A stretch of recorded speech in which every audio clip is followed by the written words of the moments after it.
welcome to the inaugural episode of Between the Lines. I have wanted to do this episode for a while because I knew I wanted this to be like the first flagship episode. But listeners, two things happened. One, the learning curve for podcast technology was more difficult for me to navigate than I realized. So there were some technical snafus there at the beginning. And then two, I learned that this particular group is about the most difficult three people to find an hour when they are all free and available at the same time. So a little scheduling conflict there.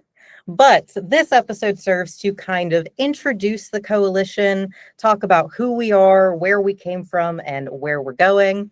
And it was important to me to have these three difficult to schedule people with me today, because if I'm not mistaken, you guys are kind of like the core founding members of the crew that we have here today, right? Yeah, this is where it started. Yep. Us three. Would you all like to take a moment and kind of introduce yourselves to the people real quick? Yeah, I'll go first. Zach Brown, I'm the CEO of the West Virginia Coalition to End Homelessness. Amanda Sisson, I am the Chief Operations Officer of the West Virginia Coalition to End Homelessness. And I'm Matt Hedrick. I'm the Director of Data Management for the Coalition to End Homelessness. Perfect. Well, thank you guys so much for meeting with me today. Like I said, I know that you all are very busy, so I really do appreciate everything and coming together for this. Before we kind of get really deep into the weeds here, I wanted to start with the fundamentals, just for our friends and listeners who may not be well acquainted with who we are or what we do. If you had to give kind of a blanket statement overview of what is the West Virginia Coalition to End Homelessness, where would you start? It's a bunch of things, honestly, and I'm sure we'll unpack why that is. We are the largest provider of direct services for people experiencing homelessness, so street outreach, housing, case management. In West Virginia, we're also the lead agency for the West Virginia Balance of State Continuum of Care. And we're also the lead for the HMIS, which is our client level database for the Balanced State Continuum of Care. So we have a bunch of responsibilities. By and large, we exist to create a system by which people can get off the street if they're homeless and go into housing and end their homelessness. So both a system that's internal from the standpoint of delivering services and actually doing that work. And then we're also a funder and sort of an administrative compliance entity to make sure that some basic competencies within our COC by other organizations that get our money are followed in them doing the same thing. So in a nutshell, that's probably the best way I can describe it. And these guys can add stuff in. So. Yeah, so we also... Yeah, I was going to say, Matt, we also operate the database for the Balance of State COC. So we operate the HMIS and do the reporting and the training and the management of that system, which is really Matt's role. Yeah. and it's of course evolved. We've kind of added pieces as we've gone, built the car as we go. So over the past 15 years. 15 plus now.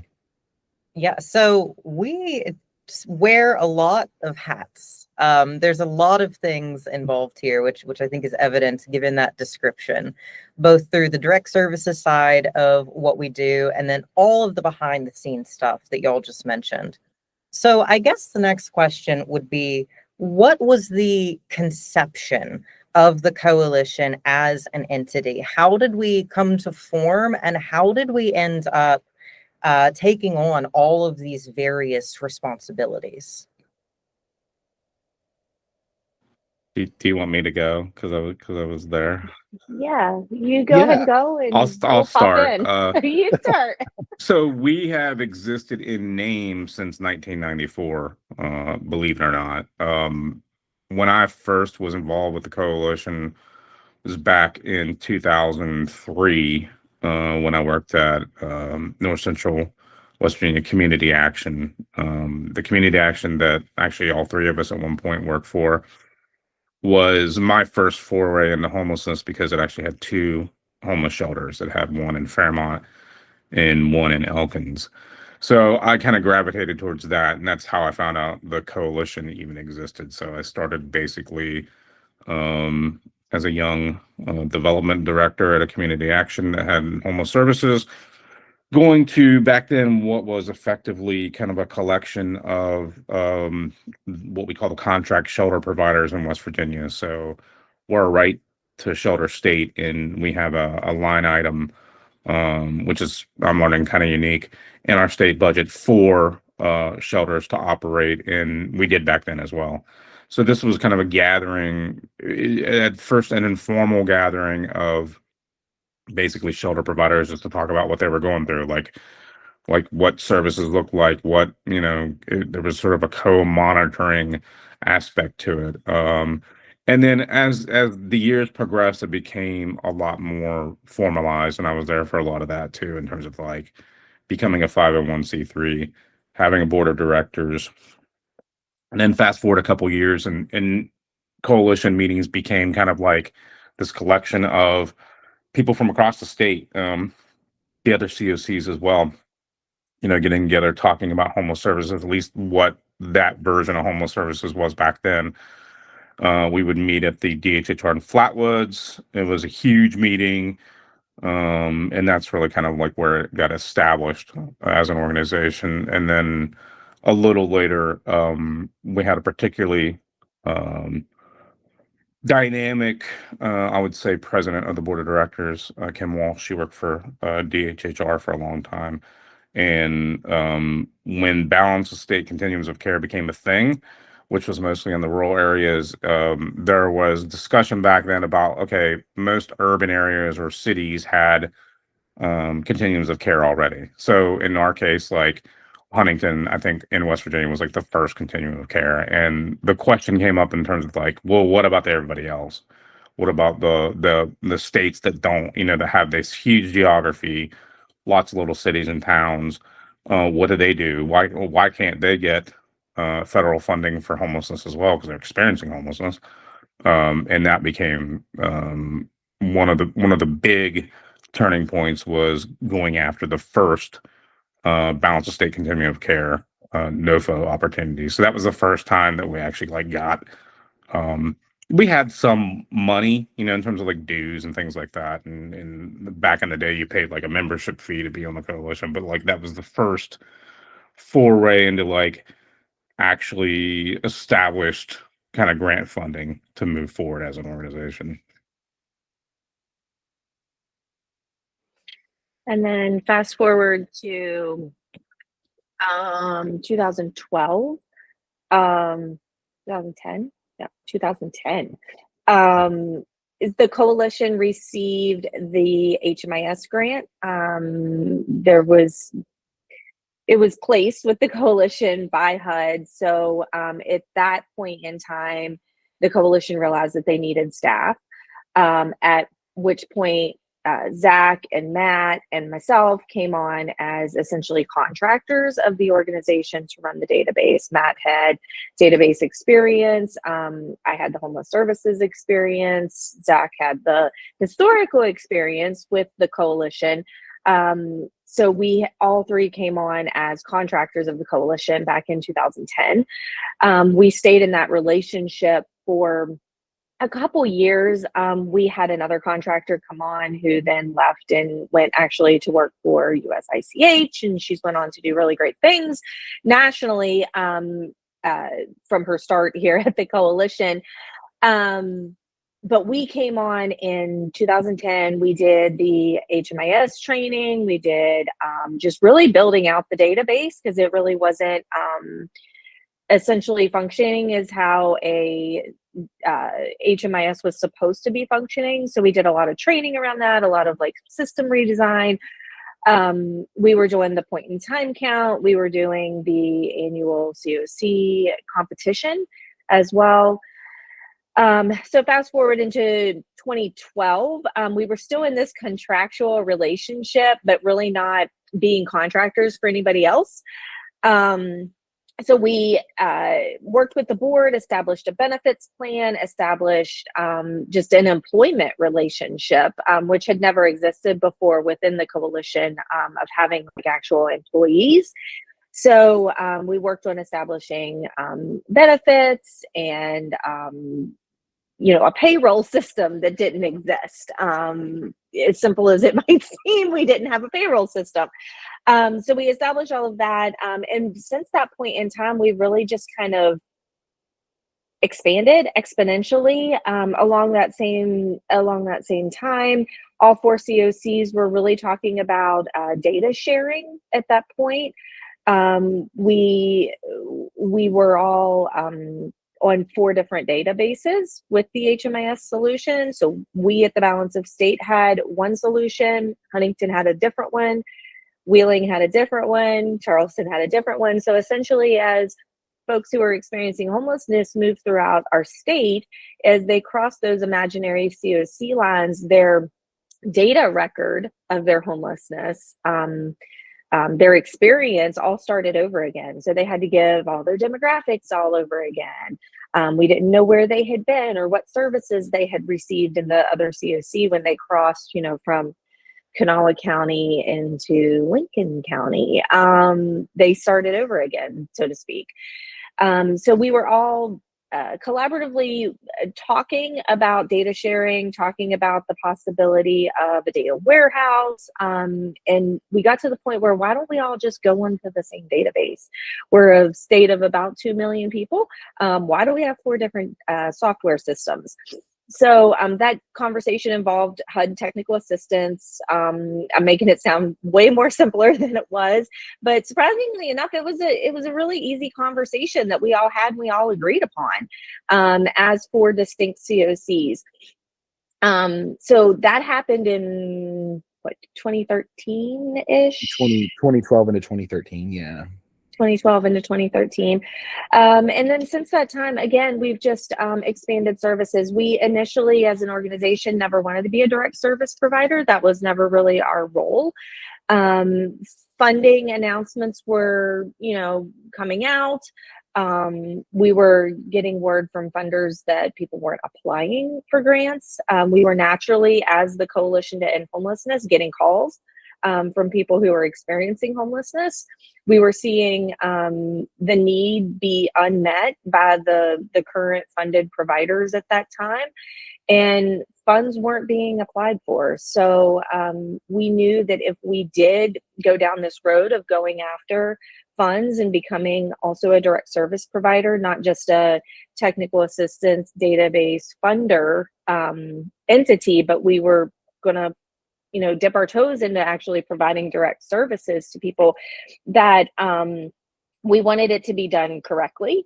And we wanted it to be done in the way that we were training other providers to do. So the first grant that came out was the PATH grant, and it came out a couple times in 2 different geographic regions, which was in our COC, and nobody applied for it. It was the PATH grant to serve Martinsburg and the PATH grant to serve North Central West Virginia. And it came out a couple times. And I think at that point— And that's a street outreach grant, just for people who may not know what that is. The street outreach. So I think at that point, someone called Zach and said, "Hey, why don't you guys apply for this?" And he said no. And then they called again.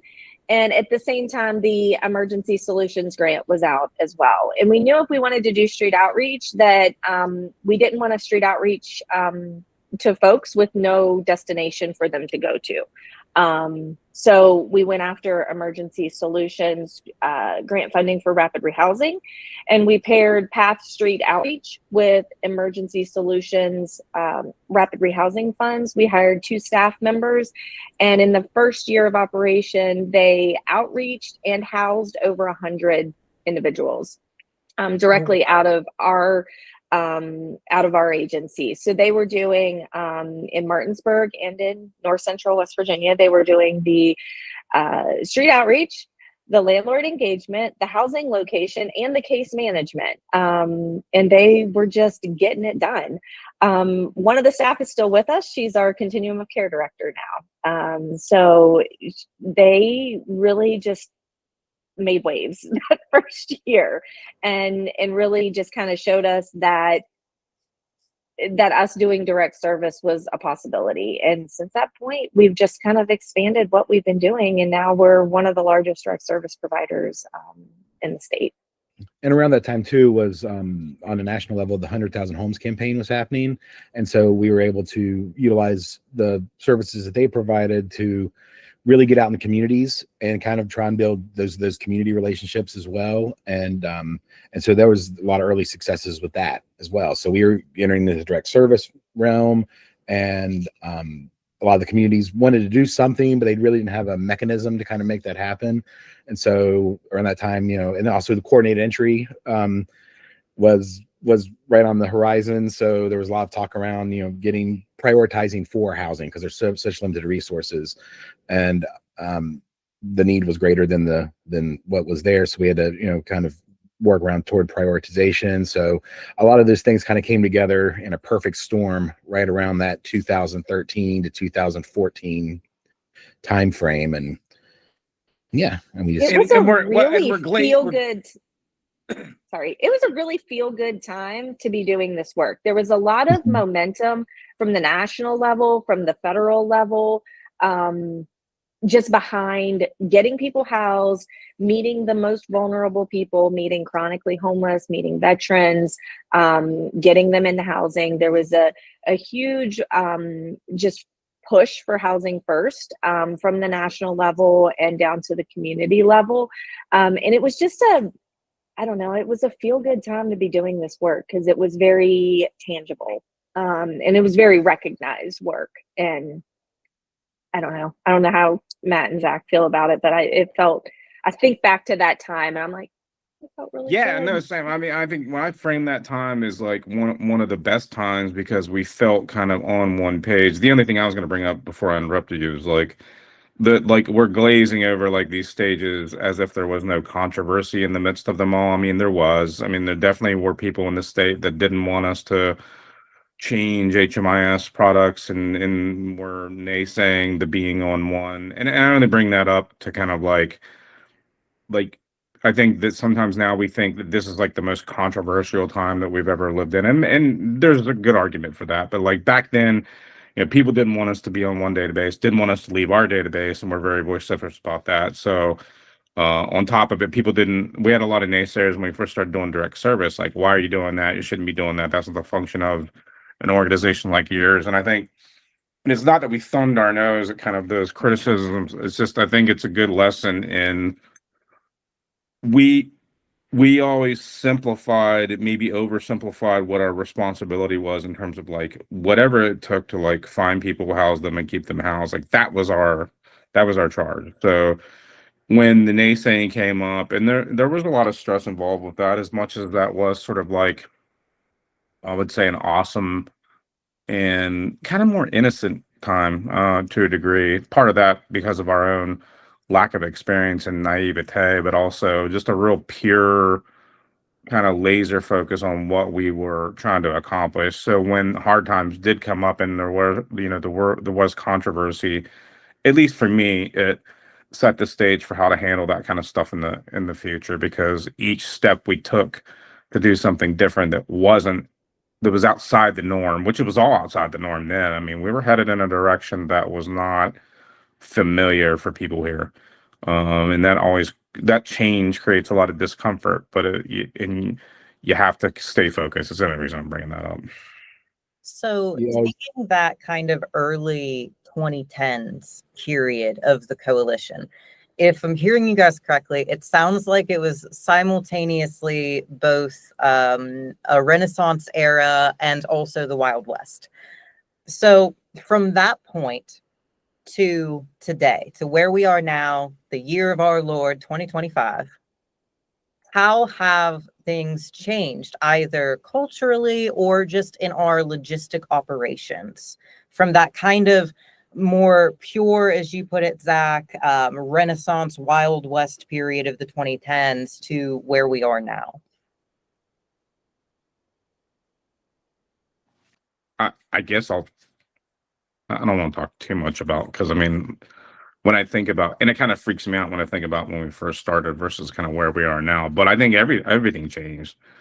The face of homelessness changed. The face of kind of the socio-political viewpoint of homelessness changed. Homelessness itself changed in so many ways, and that kind of like back then, you have to. It's hard to put in perspective for people how revolutionary that time period was, from the standpoint of, like, you got to think about things like permanent supportive housing wasn't a thing. Rapid rehousing was just a new thing, like a new tested thing, much less the thing, or when PSH, when permanent supportive housing was becoming a thing, it was a very site-based thing. Transitional housing was a site-based, like the whole way that we did things, and to our credit, to some degree, we would always seek out people that knew more than we did, that had already tested things in other areas and had a different perspective. But all of that changed. So the face of homelessness changed. We had to change as an organization, because we had to become really a legitimate organization in terms of, if you're going to take on a lot of employees, like we thought we were big at like 20 people, and you fast forward to now, and we're at any given point, almost 60 staff, give or take, About depending 54. on where we're at in hiring. Like that's a whole new, those are whole new responsibilities in terms of being an established place that has policies and procedures and expectations and real training. And you had to get out of the mindset, you had to change with it, and keep that in mind, that you can't. On one hand, I think we're nostalgic about kind of, and at least I'll speak for myself, I'm nostalgic about the old days and where things were more tangible and things were more kind of on one playing field. But as you get big, you just have to accept that there are certain things that come with being big. And if you're going to bring things to scale, which we have incrementally have over the years, like, there are just trade-offs to that, and we had to solidify as an organization, which I think is kind of where we are now. And it's kind of switched from managing programs and projects and things like that to managing the agency, and kind of looking that way, and then hiring people to manage projects and programs and things that will do. We're all old and tired, that can actually probably do a much better job at it than we can. Well, and Matt, there was one thing that you had touched on earlier that I kind of wanted you to expound upon a little bit here, and that was the introduction and integration of CES. And we rattled that off earlier, but I'm just wondering if you could take an opportunity to let our listeners know, who may not be familiar, what that is, how it operates, and kind of when we started utilizing that, like, COC wide. Yeah, I'm gonna have to lean on Zach and Amanda a little bit, timeline wise, because timelines blur for me. About 2016. Yeah, it was about thinking about it, it kind of coincided with the Zero 2016 campaign. It kind of all fell in line around that time. But I mean, coordinated entry is really the creation of an overall system, kind of like a continuum, if you will, of care. In that, it's the idea that there's no place has enough housing resources to meet the demand, and so it's a look at having a uniform way, no matter, and it's established by the COC, kind of how it looks and how it works. Having a uniform way to assess needs, determine those needs, prioritize based off of client need, who goes into which housing resource, and there's a lot of different flavors to coordinated entry across the country. Here at the coalition and in the balance of state, we have a coordinated entry team who works as on an intake line, and they work do that. And then that's gone from one person to two people to how many CS staff? We have 5 or 6 now. 5. Yeah. So it's really grown. And then also, but it's not just the CS staff. It's the entire, there's multiple access points into the coordinated entry system. So be it an emergency shelter, be it a street outreach project across the COC that all work together to prioritize and get folks to the right resource. It's kind of born out of like two sort of historic problems in the system. One, that back in the day, how you came into the system was basically if you had the wherewithal and the ability and the bargaining skills to like come to the shelter and say, hey, I'm homeless and I need to be in there and have a conversation. And then we said, sure, as long as you behave yourself, come on in. We asked very limited questions back in the day. It just was like, there was no real structure to it. So that had a couple of effects. Like the most compliant people that were the most functional and compliant people are the ones who got into the system in terms of like even talking about a housing resource, and we left behind all the people that had complicated issues and barriers like substance use, mental health issues, chronic health issues. Sometimes when I'm doing training and it's a little dramatic, but I bring up because the best way to frame this is like there's a line of bodies behind me in terms of like getting to the point of learning how to do this correctly. And that's dramatic, but it's also super true. If I look at it objectively now, being at this age, is like a lot of what we didn't know cost people their lives. And we can throw fault around, but it really was the important part of that discussion was that issue of access, number one, and who is the system really for. And then the second, which Matt brought up, is really like coordinated entry to some degree is a rationing technique. At the end of the day, it's like you don't have enough housing resources for everybody who's actually going to need them. So the shift in the mindset back then was like, well, let's make sure we're creating access for the people who need it the most, who are the most vulnerable, who are going to die, versus sort of like first come first serve. It's really the best way to explain it. It's born out of kind of a medical triage model. So the way we explain it to people, because most people have been to the ER or an urgent care, but in an ER, like who goes next is not based on who showed up first. It's based on the acuity of your issues. So if you have a I don't know, a stomach issue versus a cardiac issue, the cardiac issue in an ER is going to go first because that's the more acute person. That's the person who's going to like most likely die. So I mean, of all the controversy or all the complaints about kind of like why we have a process and why we need a process and why we prioritize people is because we don't have enough stuff. If we're going to give that limited stuff to people, then we really need to look at the most vulnerable people, and that's sort of in a nutshell what coordinated entry is. And just to add some quick context for our listeners here, Zach had mentioned kind of the lack of available housing, and we have some information up on some of our social media pages about this, but just as a quick reference number, in the state of West Virginia right now, for every 58 units that are available, there are 100 people. So we've got a shortage of by about half, a little less, but an approximate half of the need.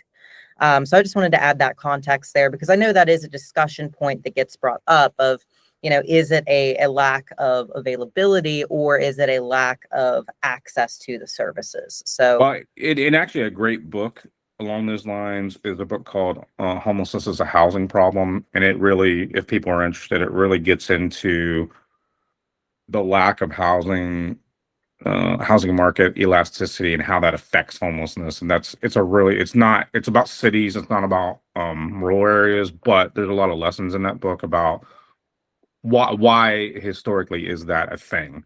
Like why? Because everybody says that. Everybody's like, we lack affordable housing. We lack affordable housing. You can't find a place in America that doesn't to some degree, except there are very specific examples in certain cities where the affordable housing was baked into the culture of the development of the city. So just a plug for that book. And I'll put that in the notes actually on this episode. So if you're interested in learning a little bit more, I can plug that book in the show notes here. But moving right along with our topic of discussion, we've kind of hit some of the key points on the historical facts of the coalition, where we've been, a little insight into where we are now. It is so clear and evident that as the years have progressed, we as an agency have just taken on more and more responsibility, but out of a place of need, out of a place of filling gaps that are recognized in the state and in the system as a whole.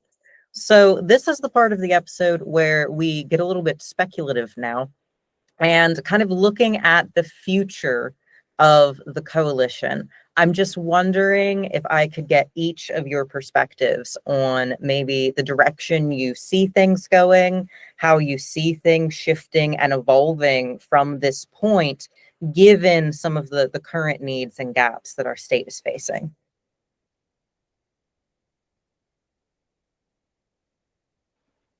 Zach, you want to start? You want me to start? I think I'm getting the vibe that you guys want me to start, which I don't know if I'm the I best kind of want you to start. Okay. Where are we headed?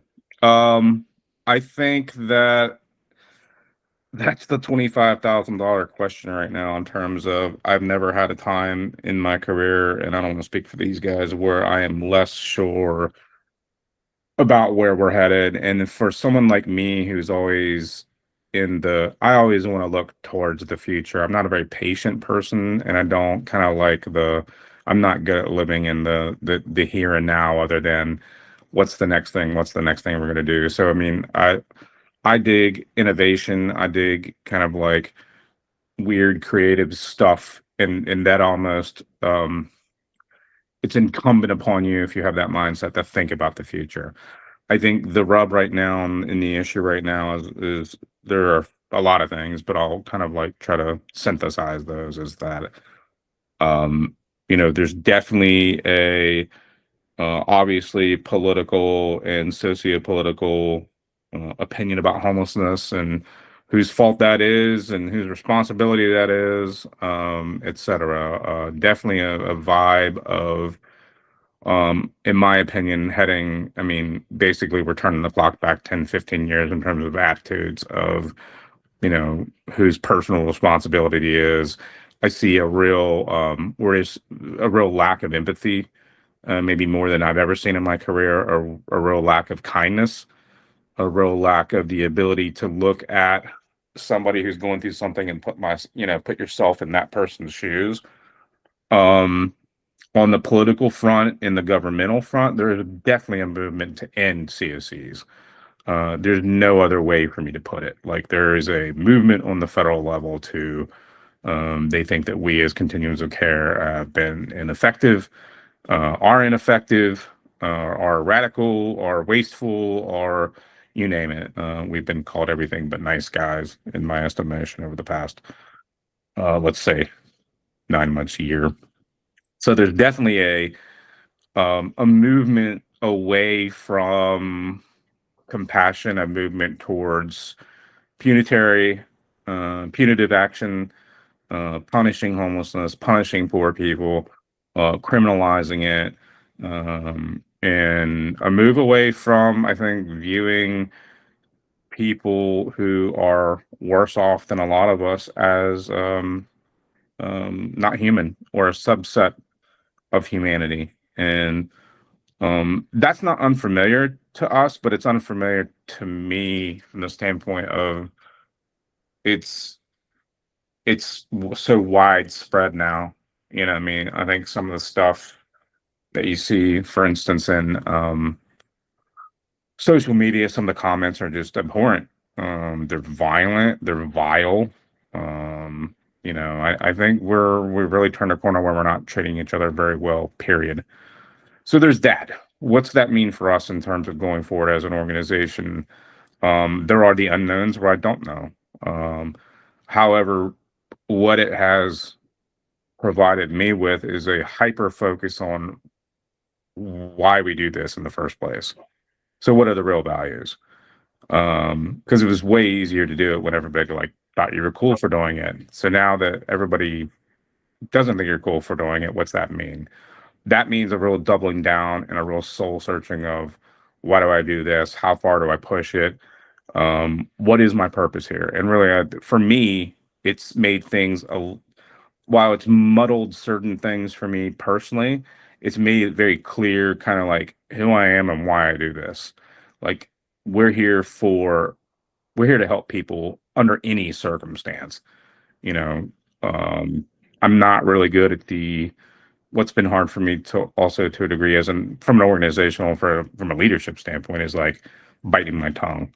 I mean, I think there's a real sense right now of like, lay low, don't bring a lot of attention to yourself, don't say a lot. And I think that that's the wrong way to go. And that's after kind of months of soul searching. Like, at some point, when you see something wrong in society, and we have always been this way as an organization, it is a responsibility to call it out and bring attention to that problem, whatever it means, whatever the cost is, for us organizationally, or as people. Otherwise, what's the point in doing this in the first place? Like, I didn't get into this to do it for a show so that people could see me helping people. That kind of stuff has never been, it just doesn't appeal to me. I got into this to like do the thing, find people, house them, keep them housed. So, sorry, it's a really long answer but that's the best way I can encapsulate. I think when you don't have a clear picture for what's going to happen, then you have to default to some really simplistic ways of dealing with the world. And who am I? Who are we? Why? I think you really hit on it. Kind of the way that I was going to answer the question as well. I mean, we're recording this in the middle of a government shutdown. And we have no idea about a federal fiscal year 2025 COC NOFO. So we don't know. I don't know. I don't know what the future holds. I do know that we are building our own housing, thanks to some money that came in from Senator Manchin before he was no longer senator for the state. We did get some money to do some housing development in Barber and Harrison County. And we're going to be building some housing units and maybe creating our own affordable housing. And we're seeking, it's forced us to seek more diverse funding than we've ever had to before. You know what I mean? Like, and it's part of, like, again, part of innovation in terms of this scenario is, okay, what's the problem? I mean, that's what going after doing our own housing, it's been something that's been on the back burner for a long time. I mean, sometimes crises will bring stuff to the front burner really quickly. Like, we probably should have been looking for all sorts of like diverse funding before, but there was no real, I wouldn't say there wasn't really a motivation to do so. We've always done it to some degree, but and we've received private money, a lot of it in the past. I forget about that sometimes, but it forces you to, it gives you a different perspective. If we're going to keep doing what we're doing and we're really doubling down on our values and our mission, then you come to the conclusion that the source of money is neither here nor there.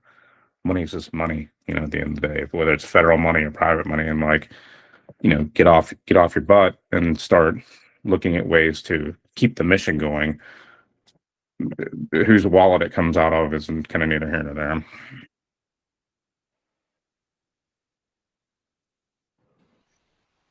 And that's always kind of been, these times are a little more extreme than others, but yeah, you keep moving forward, because, if you're not, you're standing still. And that's kind of how we've always looked at it.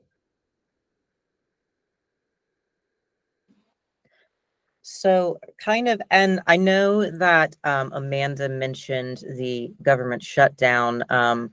Just for anyone who might be listening to this, maybe at a later date, it is currently October 15th, and we are, how many days in are we at this point? Does anyone know? 15 days. 15 days. 15 days on the 15th. Would you look at that? So yeah, just for reference of where we are and kind of where our minds are right now, I think that date does add some context to that.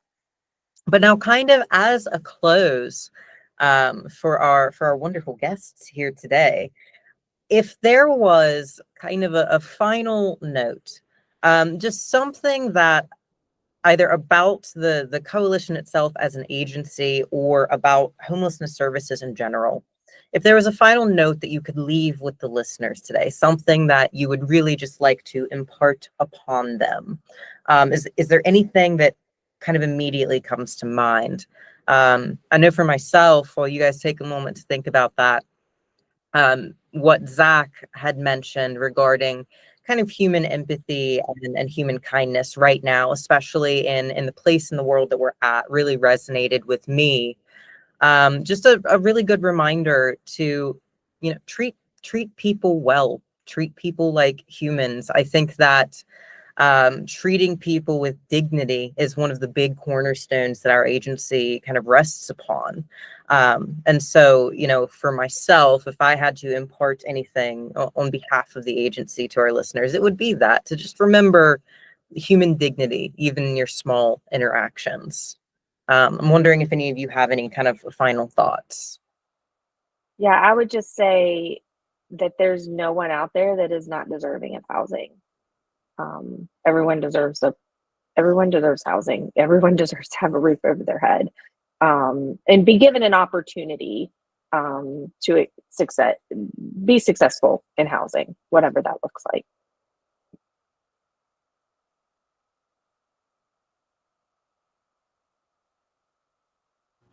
Go ahead, Matt. Do you have a closing thought? I have a closing thought. Let me do my closing thought.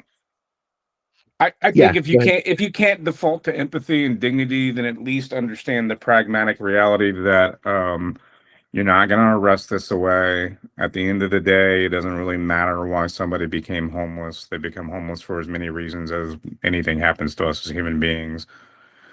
But I would ask people who might watch or listen to this, like, if you can't default to the empathy side of things, then think about the ridiculousness of a country and a system that has so much wealth, so much money, that we seem to be able to find money for anything that we actually want to do. Why, if we are this great country, are we okay with putting less time and effort towards people who are dying on the street than we do, stray animals, for instance? And that's not to knock on, you guys have heard my dog in the background. It's not that I don't love animals, but I mean, these are people with lives and pasts and futures, if you allow it to happen.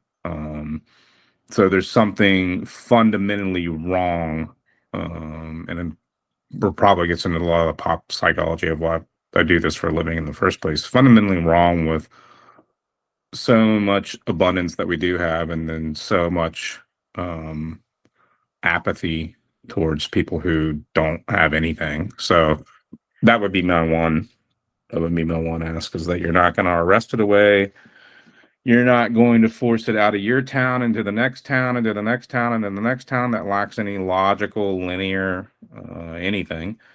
You have to face in the problems like adults and unpack them and figure out solutions, and then go and do that stuff. Head in the sand. The cops will take care of it. We'll force them out. We'll do this. We'll do that. And all the mythology that comes with homelessness in terms of they're busing people into my town. They're doing this. They're doing that. None of that's legitimate. It's not true. This diffusion of responsibility that we seem to always default to in terms of dealing with problems, it in 2025 it's just for me gotten really old. So. But also I ask, I mean, kind of along those same lines, like, look at the economic impact of leaving someone on the street and how much it costs you as a taxpayer. Like, how much does it cost to send the cops out every time, the guy on the street has a mental health crisis or has, public intoxication? How much does it cost when he could be having that mental health crisis or be intoxicated in his own apartment? There is a cost to us as taxpayers to send the cops out, to send him to the emergency room, to send him to mental health care, to put him in jail. There's a cost to that. And it's about 4 times cheaper to just put him in housing. Well, let me bring up one thing, like what's happening lately, and then I'll shut up as we kind of close. But like, look at this sort of movement, and people don't know. On the federal level, there's this movement towards like forced treatment or forced mental health treatment, or what we call kind of mental hygiene people. So it's effectively it's somebody is a harm to themselves or others, and then you go through a process by which you get them kind of involuntarily into mental health treatment so that they're going to be okay. So that's a big part of the discussion right now, like forcing people into who are on the street or anybody into like substance use treatment, mental health treatment, and the laughability of that as a federal discussion right now is that, number one, we've been doing this on and off if it's warranted for years, and it's extremely difficult in West Virginia to get anybody into a mental hygiene process. We get more no's than we get yeses. So to me, that's ironic. If they want to go into it, that's the thing Yeah. too, and it's Right. still difficult. And then that's the second part I was gonna. You're right. I was gonna bring up is like, if you wanted everybody to go into mental health or substance use treatment right now, you wouldn't have enough beds for a third of them. Like, and I'm probably being like super conservative. So I mean, again, there's this, like, plug yourself into the reality of our situation. And if you don't want to go out and interact with people and you don't want to see what that reality is, then ask one of us. Come to us. Like, I'll explain the reality to you, but plug yourself into the reality of where we're headed right now and ask yourself as a society, is that a good thing or a bad thing? So. Well, and I mean, I know we live in a very unempathetic time, but I still think there's a place for empathy, and I mean, across the board. I mean, I like to think that we still, and a big part of that is we, over the years, getting around language things, we think in terms of, trying to dehumanize people, the unhoused, and people that are experiencing homelessness, and we like to by making them the homeless or the mental health people, the people with mental health issues, or whatever the case may be. So I mean, at the end of the day, we like to think that we take the out of the homeless and we put the home in them, kind of something like that, but yeah, so I still think there's a place for it, and hopefully it still will exist. Thank you guys for sharing all of your final thoughts. I really appreciate it. Kind of as a plug for another upcoming episode that Matt will also be on. If you would like to help out the coalition in a very real way, we are fast approaching the point in time count. So we're soon going to be having another episode kind of explaining what that is and how you can contribute in your communities to assisting with that count. You can also learn more about us on our website. That's WVCEH.org. If you want to just go piddle around and learn a little bit more about what we do. You can find us on Facebook. You can find us on Instagram. This podcast will be both on YouTube and our RRS feed, which is also linked to our Facebook. So please, if there's ever any questions about the services we provide, about who we are as an organization, or as Zach mentioned, if you're a person who just has a difficult question about homelessness, you can reach out to us. We would much rather, and I'm speaking collectively for the group here, so forgive that, but we would much rather you come to us and get the real information than potentially unknowingly perpetrate some of these myths that are incredibly harmful regarding homelessness as a phenomenon. So thank you, my wonderful guests, for having this discussion today. Thank you, listeners, for tuning in, and we'll see you all again next time.